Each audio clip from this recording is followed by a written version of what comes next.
I was accompanied by so much when I met the land, re-meeting the land of my people, listening to the land love language. And trust me, in spaces where I felt like I was scared, I felt like I was going to die or something was going to take me, the land showed up and said, listen, look, here it is. And this is the story that we want you to take to the world. We want you to tell the world that the land is alive and that we need to ready ourselves for that.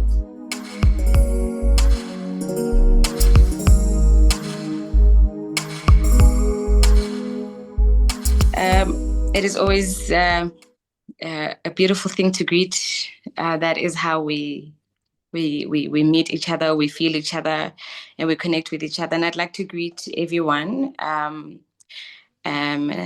I'm sure by now we are. How do I, is?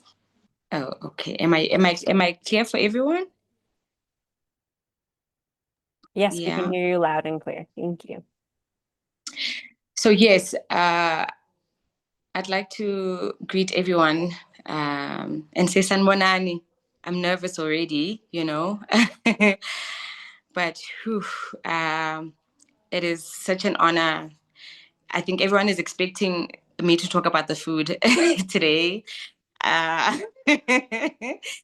It started with the food, and this is where it landed, right there on the land. And of course, which I understand why it landed right there where it landed. I'm going to do a quick.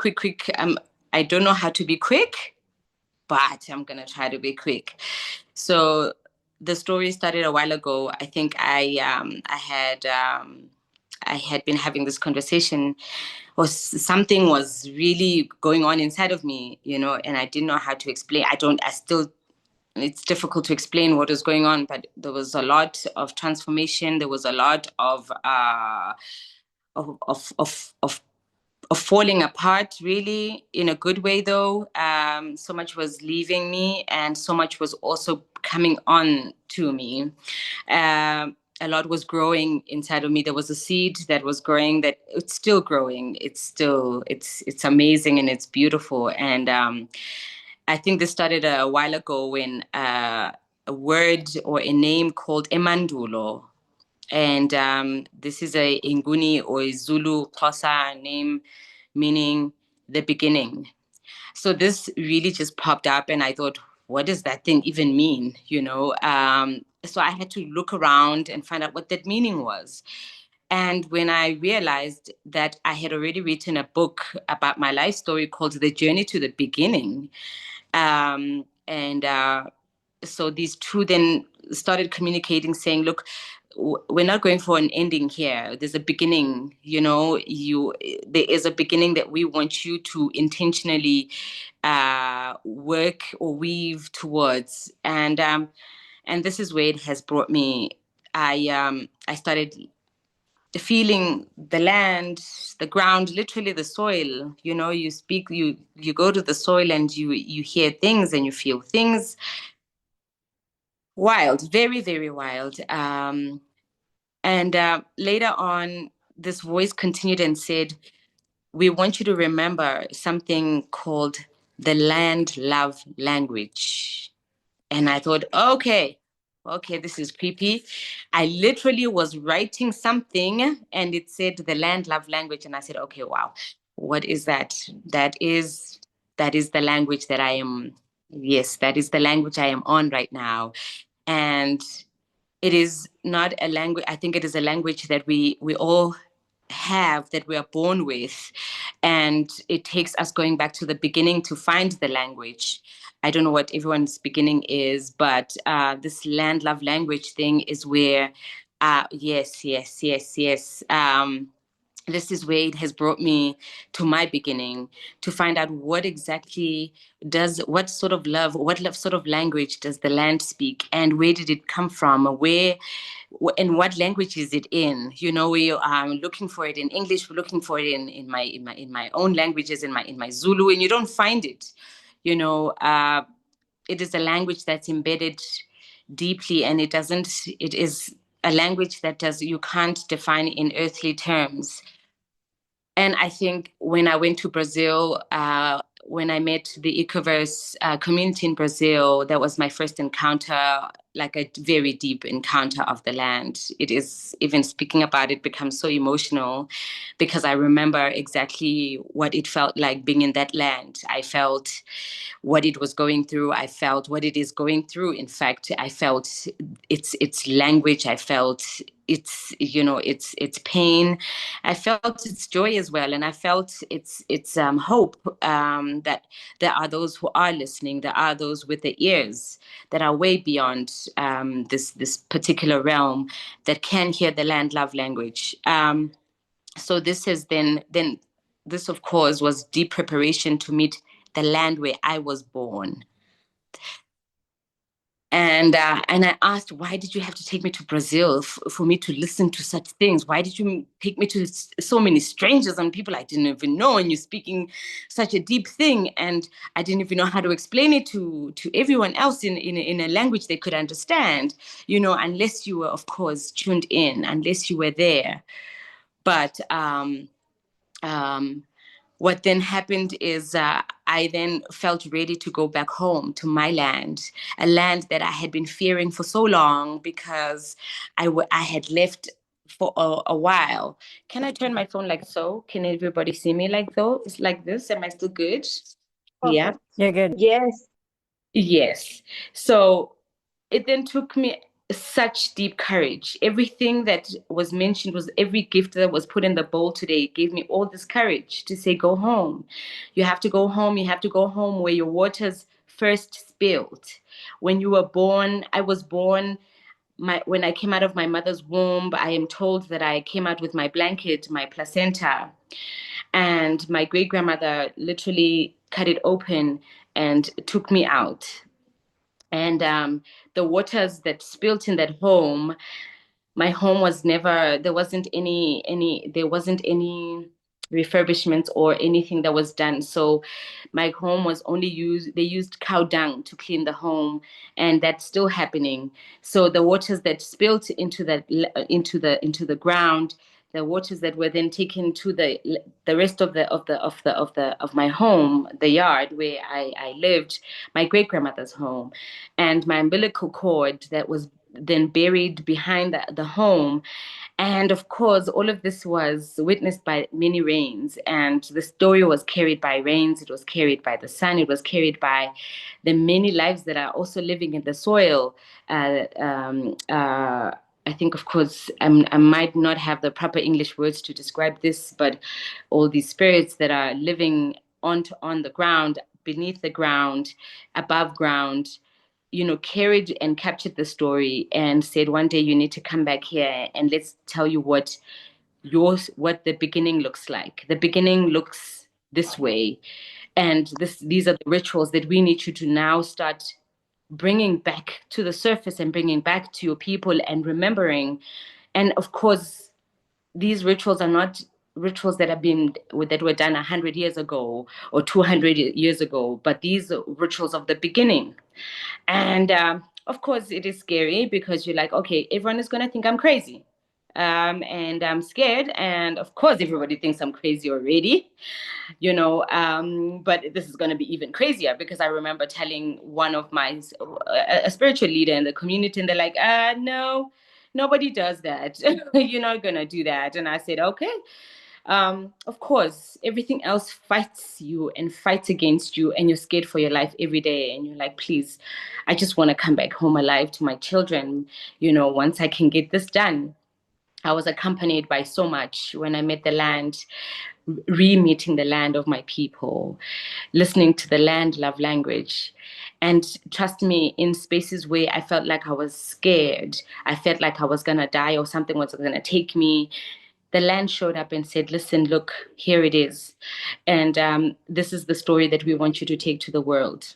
We want you to tell the world that the land is alive and that we need to ready ourselves for that. So when we say we're readying ourselves, is how ready is we need to see ourselves as the land, the bodies, not as we are the land. We must see ourselves as land.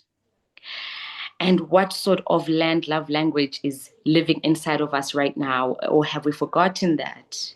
And this land love language is the only thing that can make you listen to the bigger ancestor, which is our land.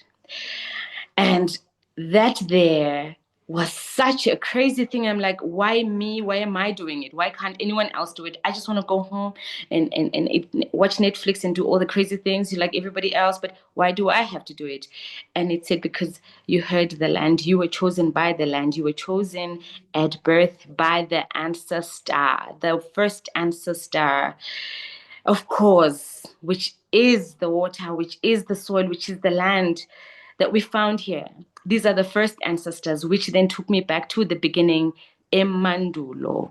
Who were the first ones? Even when I started speaking, saying the first ancestors have arrived, they're here, and everyone's like, what do they say? What are they? Who are they? And I'm like, I don't know. All I know is they're saying that they are here. The first ancestors have arrived. And these showed up in the food that I'm preparing. And these ancestors showed up in the water that I'm using, in the land, the soil. This is the soil that comes from where I am born. It's different colors of soil where I was born, and it speaks. And you put it in a cup of water, it tells you stories about people. My consultation does not have to have bones anymore or blood anymore. My consultations now include soil and water, and all you do is ask and speak and say, tell me the first stories, tell me the first rituals. How do I then heal this? How do I hear this person? How do I hear what it is that they need from me? And I ask water and soil, and I say, guide me.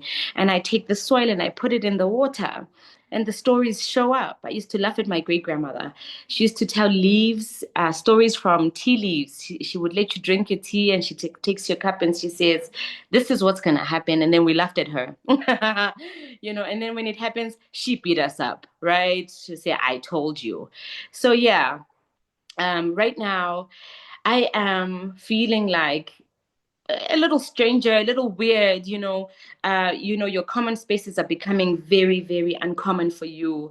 Your old circles are sick of you. And these are circles that are not hearing this thing that you're hearing. And I always want to sit around people who are hearing the same things I'm hearing, to say, did you see what that tree did? Or did you hear what the wind was saying? Are you seeing what the rains are telling me? Are you understanding why there's no more rain? Are you understanding why the food is killing us? Because it is carrying ancestors. The beginning is here. Emandulo is here. And this is the land that has shown up right now, that I went and trusted, and I brought about 15 individuals who did not even know me. And they said, we're going to trust you. And the land showed up.